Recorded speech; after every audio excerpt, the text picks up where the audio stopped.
On a tous connu ce moment, non? On sort d'une super soirée chez des amis qui, on va dire, ont une vie qui brille. Oui, je vois très bien. On monte en voiture, la portière claque, et là, dans le silence du retour, il y a un petit poison qui s'installe. Hmm. La conversation démarre, un peu amère. L'un dit « Ah, leur salon est incroyable !» et l'autre répond presque tout de suite. Comme pour se protéger. Exactement. « Ouais, enfin, avec un père riche, c'est facile. » Ou alors « Tu parles, ils doivent être endettés jusqu'au cou. » Bref, on critique, quoi. On cherche la petite bête juste pour se rassurer. C'est le syndrome classique du gazon du voisin. Qui a l'air tellement plus vert que le nôtre. Et cette scène, elle est universelle parce que la réaction est un réflexe. C'est un réflexe de survie psychologique. De survie? Oui, on cherche désespérément à protéger notre propre estime, notre sentiment d'exister. Le besoin le plus fondamental d'un être humain, c'est de sentir qu'il a de l'importance. D'accord. Et le drame dans ce jeu de miroir, c'est qu'on a l'impression que la réussite de l'autre, elle vient annuler la nôtre. Que sa lumière crée de l'ombre sur nous. La beauté de l'autre me rend laid, en quelque sorte. C'est exactement ça. Et l'idée aujourd'hui, c'est de voir comment une sagesse très ancienne de la Torah propose une solution incroyablement pertinente à ce problème si moderne. On va partir d'un commandement qui, à première vue, semble impossible. Le fameux « tu ne convoiteras pas ». L'otamode. Mais c'est ça qui est fou, non?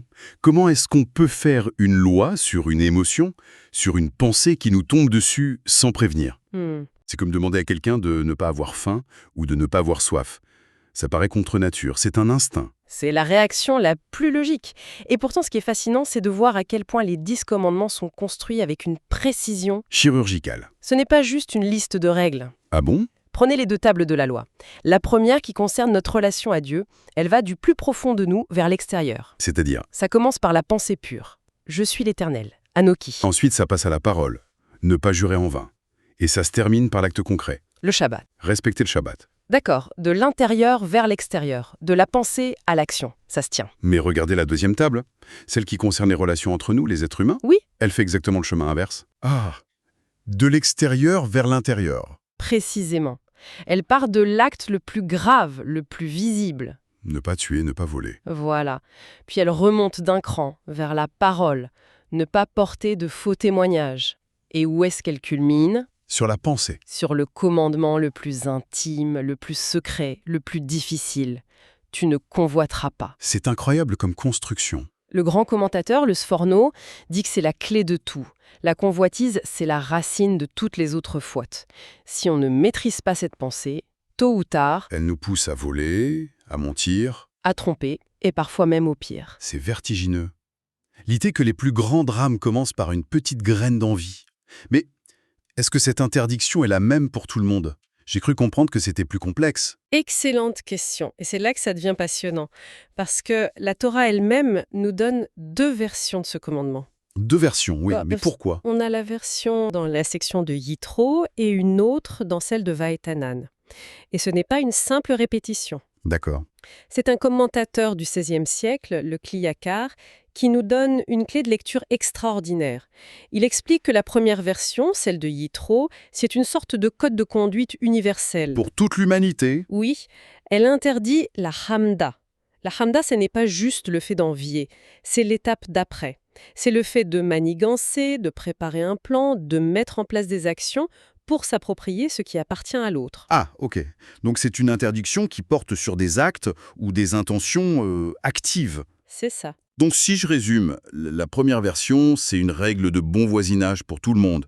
Ne complote pas pour prendre ce qui n'est pas à toi. Une base pour que la société fonctionne, quoi. C'est exactement ça. Mais la deuxième version, celle de Vaesetanan, qui est donnée au peuple d'Israël 40 ans plus tard. Après la maturation dans le désert. Oui, et elle va beaucoup, beaucoup plus loin. Elle ajoute un mot, et ce mot change tout. Elle interdit non seulement la kamda, mais aussi la ta'ava. La ta'ava, c'est-à-dire... La ta'ava, c'est le désir à l'état pur, le simple fantasme intérieur, le fait de s'imaginer à la place de l'autre, de rêver de posséder sa maison, sa vie, même si on n'a aucune intention de passer à l'acte. Alors là, attendez, je veux bien suivre, mais pourquoi un simple rêve, un fantasme qui reste dans ma tête et qui ne fait de mal à personne serait-il une faute? C'est mon jardin secret, non? C'est la question fondamentale. Et la réponse du Baal Shem Tov, le fondateur du hassidisme, est bouleversante. Il dit « Là où se trouve la pensée d'un homme, là il se trouve tout entier. » Tout entier. Convoiter, ce n'est pas un acte anodin. C'est quitter sa propre vie. C'est déserter son poste, son corps, son histoire, sa mission, pour aller habiter, en pensée, dans la vie d'un autre. C'est un exil de soi-même. Voilà. C'est une expression incroyablement forte. En fait, c'est exactement ce qui se passe sur les réseaux sociaux. On passe notre temps à visiter la vie mise en scène des autres, On se compare. et pendant ce temps, on ne vit pas la nôtre. On est en exil permanent de notre propre réalité. Vous mettez le doigt dessus. Cet exil mental est considéré comme une faute existentielle, parce qu'on abandonne la place unique que Dieu nous a confiée. On vit une vie par procuration. Et ça, c'est le début de toute la souffrance. C'est une perspective qui change tout. Mais ça nous laisse avec une question énorme. Comment on fait pour revenir de cet exil? Concrètement, comment on brise ce cycle de la comparaison? Alors, la tradition nous propose un chemin en 3 étapes, 3 clés pour se guérir. Et chacune est portée par une histoire, un machal, qui la rend vivante. J'aime bien les histoires. La première clé, c'est de réussir à transformer l'envie destructrice en inspiration. C'est le concept de Kinat Sofrim, la jalousie des sages. Ah, donc toute forme de jalousie ne serait pas forcément mauvaise. Non, absolument pas. La Torah nous donne l'exemple de Rachel, une des matriarches. Le texte dit noir sur blanc qu'elle enviait sa sœur Léa, qui avait des enfants alors qu'elle était stérile. Oui. Mais le commentateur Rashi précise tout de suite, elle a envié ses bonnes actions. Ah, Ce n'est pas la même chose. Non, elle ne s'est pas dit « je veux lui prendre ses enfants », elle s'est dit « si Léa a ce mérite, c'est qu'elle est plus juste que moi. Qu'est-ce que je peux apprendre d'elle? Comment puis-je m'inspirer de sa droiture pour grandir ?» l'envie saine, c'est celle qui ne veut pas rabaisser l'autre, mais s'élever à son niveau. Tout à fait. C'est un changement de logiciel complet. Au lieu de voir l'autre comme un rival, On le voit comme un modèle qui montre que c'est possible. précisément. Il y a une histoire magnifique à ce sujet, sur les 2 fils du 4e rabbi de Lubavitch. L'aîné, le Redza, était plus petit que son jeune frère, le Rachab. Et ça le faisait souffrir. D'accord. Un jour, dans le jardin, il a une idée. Il creuse un trou et demande à son frère de se mettre dedans. Puis il s'exclame « Tu vois, maintenant, c'est moi le plus grand !» Malin. Leur mère, la rabbinite Rivka, a tout vu. Elle s'approche de son fils aîné et lui dit une phrase qui est devenue un pilier de l'éducation. Laquelle? « Mon fils, si tu veux être plus grand que ton frère, ne le fais pas descendre dans un trou. Monte toi-même sur une pierre. » Monte toi-même sur une pierre. C'est si simple, et en même temps, ça change tout. C'est constructif au lieu d'être destructeur. Exactement. C'est une clé très puissante. Mais cette idée de s'élever soi-même, ça suppose qu'on croit en sa propre valeur, qu'on a une pierre sur laquelle monter. Et c'est souvent là que ça coince. On a l'impression que notre pierre est toute petite. Vous touchez au cœur de la 2e clé, la conscience de sa mission unique. On se compare parce qu'on croit, au fond, qu'on est interchangeable. Mais c'est une illusion. Comment ça? Quel était le secret du bonheur d'Adam et Ève au Jardin d'Éden? Ce n'étaient pas les arbres. C'était le fait qu'ils étaient seuls au monde. Ah oui, personne à qui se comparer. Exactement. Leur valeur était absolue, pas relative. Et la tradition nous dit que chacun de nous est un Adam Arishon, un premier homme, une première femme. C'est vrai que sur 8 milliards d'humains, il n'y a pas 2 empreintes digitales identiques, pas 2 iris. C'est un signe, c'est un message personnel qui nous dit « tu es unique ». Personne, jamais, ne pourra accomplir la mission spécifique qui t'a été confiée. C'est une belle idée. Il y a une parabole moderne qui illustre ça à la perfection, c'est celle du grand chef d'orchestre, Arturo Toscanini. Racontez. Un jour, Toscanini, déjà âgé, écoute à la radio la retransmission d'un de ses concerts. À la fin, son biographe le voit hocher la tête et dire « C'était bien, mais ce n'était pas parfait. » Hein? Ouais. L'autre est surpris. « Maestro, comment pouvez-vous le savoir ?» Et Toscanini répond « Dans la partition, il y a 15 premiers violons. Ce soir, il n'y en avait que 14. » Incroyable. Le biographe, sceptique, vérifie. Et en effet, un violoniste était tombé malade. Stupéfait, il lui demande comment il a pu s'en rendre compte. Et le maestro lui dit « Le public entend une masse sonore. Mais moi, le compositeur, je connais chaque note. Si une seule note manque, la symphonie est incomplète. Je l'entends. » C'est une histoire magnifique. Parce qu'elle ne dit pas seulement « tu es unique », elle dit « tu es indispensable ». Oui, Si tu n'es pas là, si tu passes ton temps à lorgner sur la partition du voisin, il y a un trou dans la symphonie du monde. Personne ne peut jouer ta partie à ta place. Convoiter la vie de l'autre, c'est une rébellion contre sa propre partition. C'est dire au grand chef d'orchestre La place que tu m'as donnée ne me convient pas. Et pendant ce temps, le monde attend notre note. Celle que nous sommes les seuls à pouvoir jouer. D'accord, s'inspirer de l'autre et prendre conscience de notre caractère irremplaçable, je comprends la logique, mais soyons honnêtes, c'est de la haute voltige.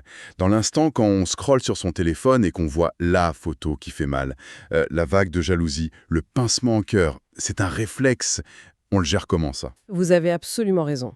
Et c'est là qu'intervient la troisième clé, la plus pratique, la plus comment faire demain matin.